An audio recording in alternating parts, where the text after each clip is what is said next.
Hello, and welcome to another episode of Solipsist Watched, where this week I watched Silent Running from 1972.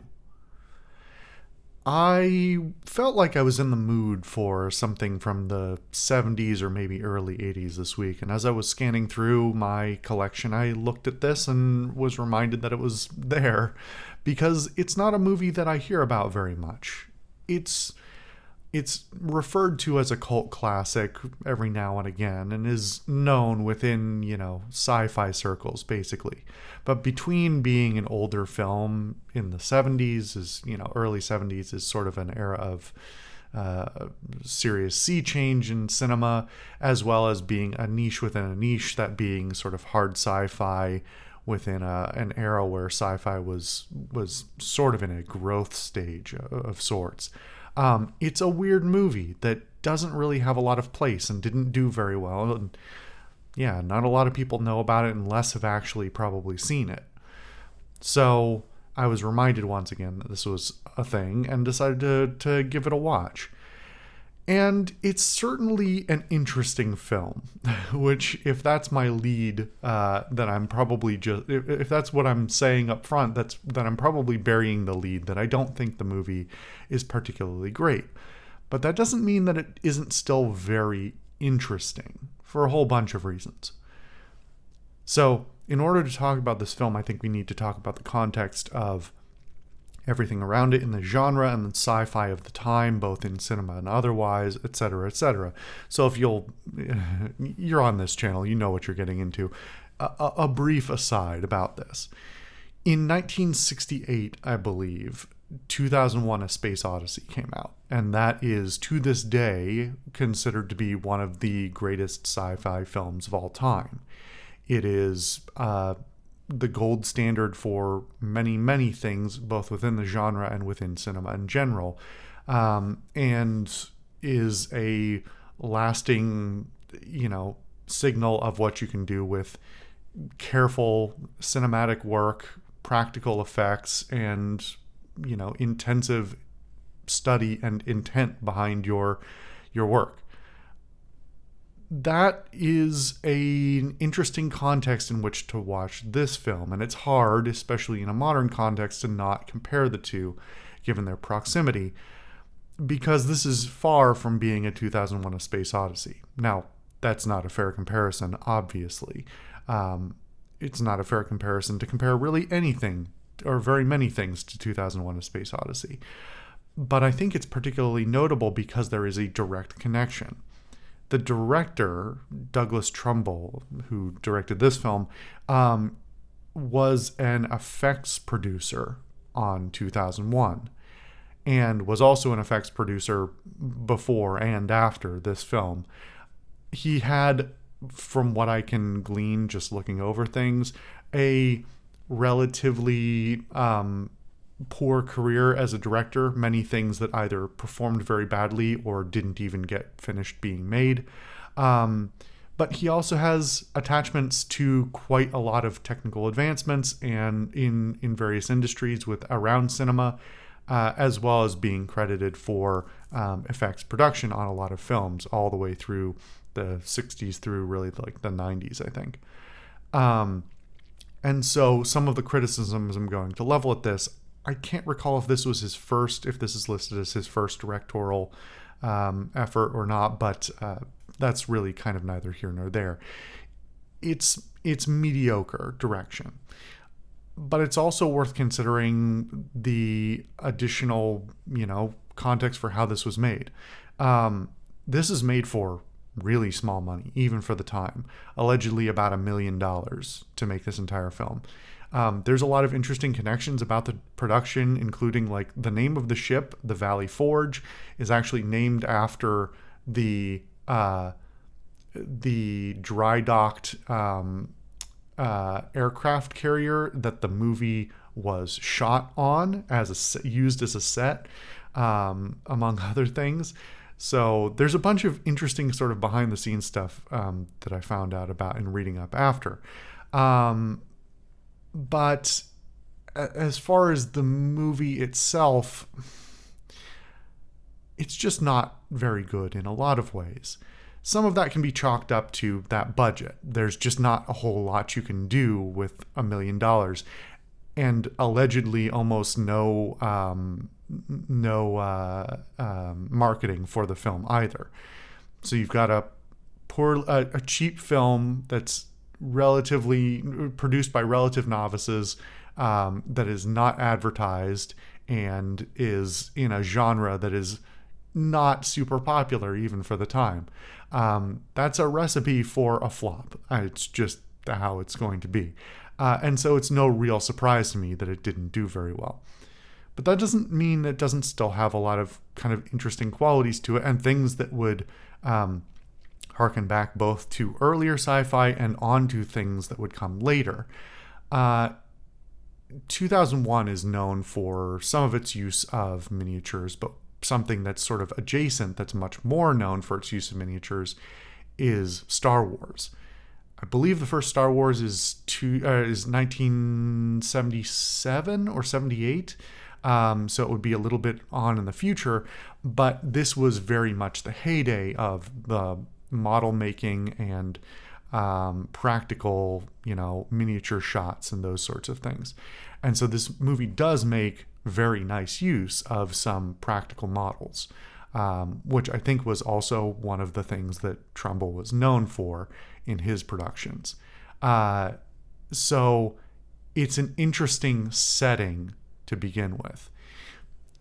This is also, science fiction wise, this looks at a glance like it's going to be pretty hard science fiction. And depending on what poster I put up on the screen, it looks very much like a hard science fiction movie. But what it actually turns out to be is a lot less science fiction, and well, it's a lot of other things. I think I'll actually, I'll mark it, but I'll get into the actual plot and talking about some of the beats, because I do want to talk about what actually happens in the film, and I think it will help me explain how I feel about some of the other production aspects later. But I'll signpost that. The plot itself is very, very thin. That's not particularly surprising, especially for the genre. It could be said that the plots of something like 2001 are also pretty thin. But this plot kind of meanders around a little bit unsure, seemingly, of what exactly it wants to do. While some of the production elements in terms of the sets and set pieces are very interesting, I think a lot of it ultimately feels kind of cheap, and some scenes that have more standout elements are stretched out to a level where it feels like they're padding for time in a movie that's already rather short. And that is, in part because the plot isn't entirely sure what it's doing for substantial parts of the film. Under the circumstances of the budgeting and stuff, I think there are some interesting things of note that they did with the budget that they had. The sets are not horrible. There are some interesting. I would say they're what's the term? Built-in marketing. That's not the word I'm looking for, but the ships are American Airlines space freighters, for example. And all of the cargo containers on these ships are labeled with various companies that were around at the time. I think I saw Coca-Cola, I saw Dow Chemical, I'm trying to remember, there were a few others. And they're just sort of like slapped on the side, but I think they're a product placement. That's the word I was looking for. I think they're only there as product placement, which is fascinating because they couldn't have gotten much money for it if they were, only working with $1 million. So, production-wise, it's pretty limited all around. I think one of the most interesting things is there are some robotic entities that this would actually, again, lead back into talking about Star Wars a little bit. Notoriously, a bunch of the robots in Star Wars are not animatronics. They're actually people in suits, R2-D2 being the most well-known in that case. And in various Star Wars films, they would also have people in various costumes that looked like they were unusual, especially for the time, mainly because they used cast actors who had various forms of dwarfism or something like that. Interestingly, in something sort of different but similar, this movie, the three robots that are present are all they're all double amputees. So they are all people who have been amputated like below the waist, basically, don't have any have little to no legs left, and so they're walking around on their hands. This is, I don't think I can think of any other movie where I've seen somebody who was, whether they were in a costume or otherwise. Although apparently there is a movie from the 30s that I think it's called Freaks, which we won't get into. It's the 1930s. They're not exactly being politically correct. Where there is also, I think that's like one of the first cases where there's ever been somebody with a double amputee in a film. But they make it really interesting because, on one, casting somebody like that is great, getting diversity in general, but also just the really clever use of their unique anatomy or lack thereof to make these really interesting shaped robots that move very naturally, and have a lot of humanity to them while also being very robotic. Just kind of an interesting side note. I feel like I diverged slightly from what I was going to say before, but as long as we're talking about the actors, let's talk about the main cast. And this is the point where, well, no, let's not do that yet, because I'm going to do that right before I talk about the plot. So, like I said, kind of a novice director. A lot of the cinematography is like really not very good. Not good framing, not good camera movement, very sort of amateurish. Some of it's okay, some of it is fine, but it's definitely never wowing me, and more often than not, I'm irritated that it's as amateurish as it is. Making production elements that are already, cheap on one level, seem even cheaper by the lack of finesse being given to them. I did remember one other thing. There's a pool robot that is fascinating. Its inclusion is so weird. In their lounge, they have like a robot that will rack, it will play pool and it will rack a pool table. It's a weird pool table, but it's basically pool. And I was looking up the company because this is like a real robot. It's not a fake robot. It's not an animatronic. It looks like a real like manufacturing robot, but a very specialty one. And so I looked it up, and the company that it has its name on the side of it, company still exists. I couldn't find any information about why their robot was in this film. It caught my eye mainly because it's a weird inclusion in the first place, but it also does some very impressive movements that don't seem to be cheesed at all. And I don't know how much they must have put into, for the 70s, I'm not an expert on this sort of thing, but they didn't have the same level of computer-controlled robotics that we have today by any means, even like what they had in the 90s. And so I don't know what level of pre-programming they put in to make this robot do these very impressive movements to play pool. But I was very impressed, and that's why I ended up looking it up. So the company still exists. I think they make software now, but anyway, it was just a weird thing that caught my eye, a weird digression and a weird inclusion in a very weird film. So I think I've talked about the production quality. I've talked about the sets and the costumes, mostly some weird costuming things here and there.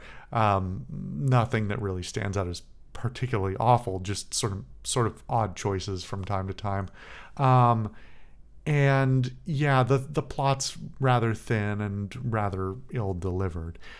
But now let's get to talking about the casting, because I think this is what really sort of caught me negatively at first. The main character is Bruce Dern, who apparently has quite the storied career in Hollywood, all the way through from the 60s until basically now. I swear that his face is recognizable from something, and I cannot for the life of me figure out what it is. He is in a bunch of Tarantino movies, but those are all when he is a much, much older man.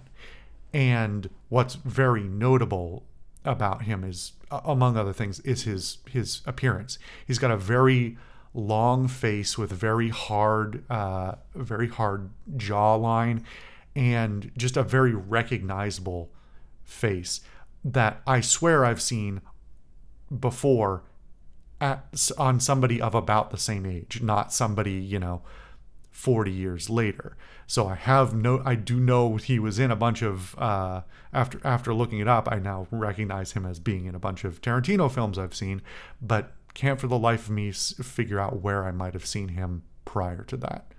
Anyway, the reason I bring this up in part is because I think he is a terrible, terrible casting for this character.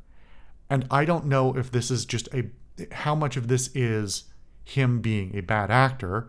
I don't think he is, because apparently he's won a massive number of awards over the years. Or whether it was a bad script or bad direction, or if he was just the wrong actor for the role at the time. This was fairly early on in his career. He only has a couple of credits prior to this and a couple years. And so where exactly what exactly happened in that casting process, who can say? But he's a very strange choice for what I think thematically they were going for in the film. The other cast are fine. Like I said, the robots are actually very impressive, and while they're not voiced, the physical acting done by those actors I think is really admirable, even if it's fairly limited. The other actors who are his other compatriots on the ship are fine. They're unremarkable. Again, they've got some stilted lines that could be just poor direction or weird writing. So I'm not going to linger on them too much. But because we're with Bruce Dern directly for the entire film, it really starts to bother me a bit more. I'm going to talk briefly here about the themes of the film, and then I'll get into the actual plot. Part of what's weird here, and part of why I think he's a weird casting, is because this looks like it should be a hard sci-fi film, but the very beginning of the film comes off quite different. It does present itself in a very sci-fi sort of way, giving you an environmental setting to understand, through various means, who this person is, where they are, what they're doing, what their role is in this time and place, to get you acquainted with the science fiction setting. But immediately after that, they sort of ignore a lot of those elements in favor of what starts to appear like a hyper-environmentalist message. And this is a weird choice to begin with. One, because yes, there is, I would say, probably socially substantial crossover between people who are interested in science fiction and people who are interested in environmental science, especially at the time, which the 1970s would have been a time when that was a much more niche topic in some respects, but in others it was, the rise of the hippie movement, the rise of environmental awareness in various other regards. And so if this movie actually intended to have an environmentalist message, it does a very poor job of delivering that. The main character, who is an advocate for those things, is a poor advocate. And he's a character who, personally, I don't like right off the bat. He is not a very charismatic character. He's not very likable. He doesn't make his points meaningfully. He's barely believable. He's the kind of character who borders on being a pastiche of the character he's actually supposed to be, where rather than being an environmentalist, he's a joke of an environmentalist in an anti-environmentalist setting, or an anti-environmentalist narrative. What that ends up being less of a problem over the entire course of the film, but it is very upfront. And with the elements that, sort of hook the remainder of the film, having him be this sort of poor advocate and unlikable character right up front lead to a lot of other concerns about his likability for the rest of the film, and whether or not you want to agree with him, want to cheer for him, or want to really watch him in general. Science fiction is, as I've talked about before, in many ways ultimately talking about social issues recontextualized into other settings that can help to reframe them narratively. And in addition to all the aforementioned problems, the movie sort of drops a lot of the science fiction aspects as well, so it fails to deliver a social commentary message in many ways as well. Now, this is the point where I'm going to probably say, if you care about spoilers at all, if you're going to watch this, because it does have a few interesting elements, this is probably the place where you want to stop. But for everybody else who would like to continue hearing about this, I'm going to talk about the explicit beats of the plot, because they're not very substantial, and they're required for me to talk about why this character continues to not be very good and the casting potentially not be very good. The plot of the film is basically this. Our main character is the caretaker of these pods, these environmental pods that are supposed to regrow plants with the hope that they can be brought back to an Earth that has no plants left. This is so many problems to begin with.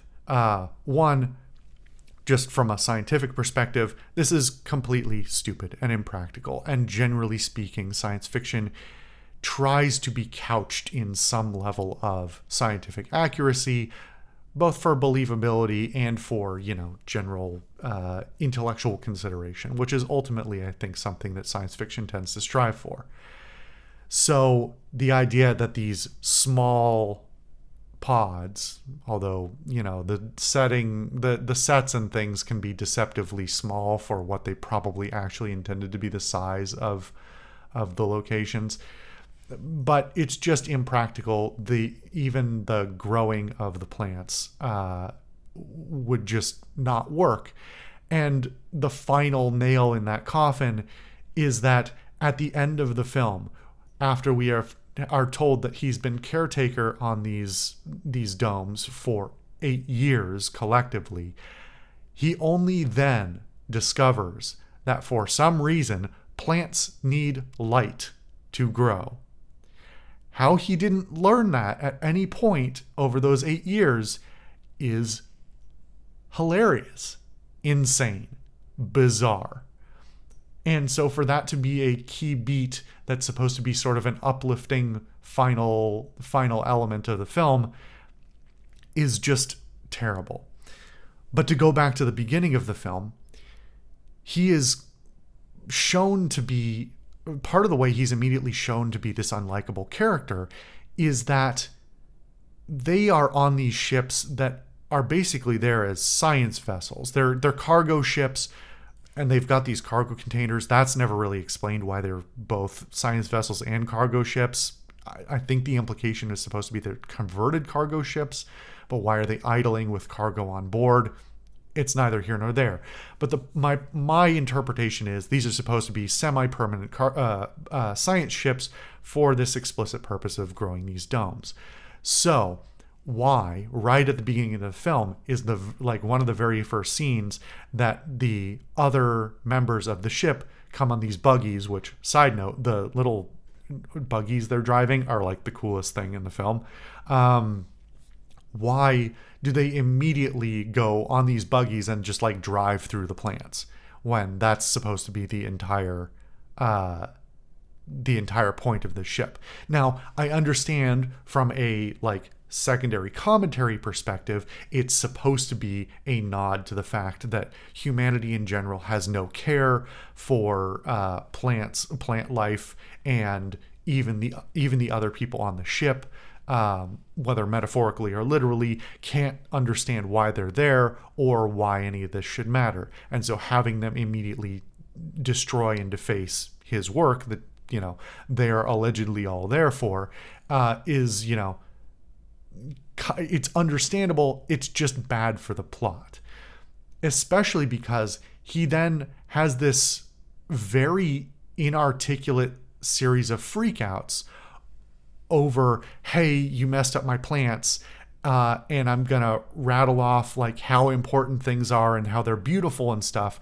But rather than saying anything meaningful about, you know, hey, actually these are scientifically very important, and try and convince them in some way that maybe you should care about this, that is never addressed. He never really makes an earnest effort, nor do the other characters, to come to any terms or even discuss meaningfully why his goal is there. This is then furthered by the, you know, the next big setup of the plot, which is that their whole mission is being scrapped. All the domes are being blown up for whatever reason, rather than just hauled back, and they're finishing the job. And he takes this personally. No real big surprise from somebody who's painted as sort of a dirty hippie, to be totally honest. But then he, no two ways about it, goes kind of mad and kills all the other members of the crew, and then tries to cover it up and does this and this and this to, you know, further his goals, which he's never thought through. At least he could be in those cases painted as a compelling villain, one who maybe didn't necessarily want to kill people, but felt it was his only way to succeed in his goal of maintaining these ecosystems for this one last chance he believes humanity has, or something to that effect. There could have been a commentary there, painted him not as a hero, but as a, you know, well-meaning villain or something to that effect, and they don't go there either. So instead, what you have for the majority of the film is then a man who gets into weird fights with people he's bad at talking to, kills them, then mentally bonds himself with these robotic things that are on the ship instead, and continues, while, you know, sort of kind of running away from the problem of the other ships nearby trying to ultimately find him. He starts to go sort of crazier and crazier. That again could have been an interesting science fiction beat that is not uncommon, of somebody left in isolation or unique situation in which, like, the elements of the human mind are stretched to their limits. But that's never really addressed either. He's just a weird guy. And so when the end of the film comes around and suddenly he's not crazy anymore, but knows he's about to get found out for what he did, presumably, and he wants to make his like final stand, he, you know, rockets the dome off into space in the hopes that it'll survive without him, and then blows himself up along with the remaining robot, which he's, you know, emotionally bonded to. So what is the point of the film? If the point is to be an environmentally conscious film that is trying to make a commentary about how we need to be more respectful of the environment, especially 1972, then it does a very poor job of that, because the main character is unlikable, kind of wacky, doesn't do things that are logical, or even, you know, he doesn't meaningfully push his own agenda even. He just sort of runs on what has to happen for the next scene. What do I have to do to survive? And even the survival stuff is very uncompelling. And so if it's not a good environmental film, it's not a good science fiction film either, because it doesn't really address the society as a whole very much. It doesn't address his relationship to other people or his particular work very much. It doesn't even address his relationship to his space, the place that he works, the plants that he has. He's just generic guy defending plants that he tended to. He never makes a compelling argument. He bonds himself to these robots who also, like, isn't really a meaningful relationship, other than a couple of, throwaway scenes where he does things with them, and it's supposed to sort of show his humanity and theirs, I guess, but don't add up to anything meaningful. And so it's not a good science fiction movie either, because it doesn't really say anything. It doesn't really make you question anything. It doesn't really, it doesn't ask you to think very much at all. And when that's it does all those things poorly, while also having all of the shortcomings that I talked about in the first part of this video, of the direction not being very great, the cinematography not being very great, the budgeting and stuff being very low. It's just not very good, kind of all around. And right in the middle of it is this actor who, even if they had just had an actor or direction for the actor to be a more compelling, interesting character unto himself, one who struggles with morality, or seems to have more remorse that isn't sort of hammy, or someone who's smarter, who's more believable as a character. How do you get to be a space botanist who doesn't know that plants need light? Holy shit. Okay, listen. The movie's just not very good. That's just what it comes down to. And while I can appreciate a lot of elements and where this connects to the things that came before and after it, I don't think that for anybody other than a diehard science fiction fan, this makes for a compelling watch.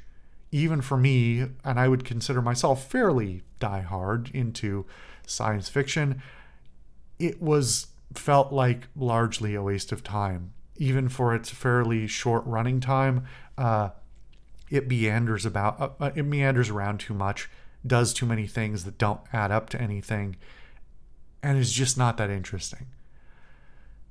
It's not even funny. It's not even accidentally funny, which would be the final hope for something like this, is to just, if there was a ridiculousness to it, a cheesiness that would at least let it be amusing in a different way.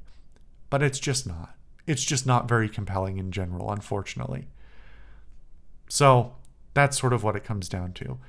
For the people who have seen this film and like it or love it, I'd be fascinated to know exactly why it has this cult status, or even if the people who feel it has cult status and is worth watching, whether they even disagree with me, because I don't think many of my views here are particularly, I think they're fairly objective on a lot of this stuff.